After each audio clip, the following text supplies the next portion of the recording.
Welcome to Luca and Miguel. Enjoy the video. You start by ensuring your laptop is plugged in or has sufficient battery. This prevents interruptions. Once ready, open Settings, go to System, then Display, or press Windows key plus I to jump there quickly. You should now see the Night Light or Night Mode section. This is where you activate and schedule the feature. Make sure to scan for scheduling options immediately so you can automate changes instead of toggling every day. Once in the Night Light panel, you adjust the color temperature slider to reduce blue light. Warmer tones ease eye strain and improve sleep. Next, choose when the mode runs. Turn on now for immediate effect, sunset to sunrise for automatic behavior, or set specific start and end times if your routine differs.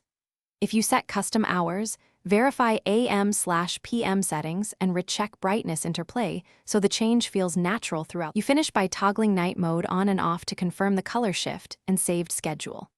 Make sure to test at your chosen start time or use turn on now to verify comfort in low light. If the option is missing or behaves oddly, update or reinstall display drivers and disable third-party display utilities that might override system settings. Finally, restart the laptop after changes. This often resolves lingering conflicts so the feature runs reliably. Thanks for watching and please subscribe. It's the best investment you'll ever make.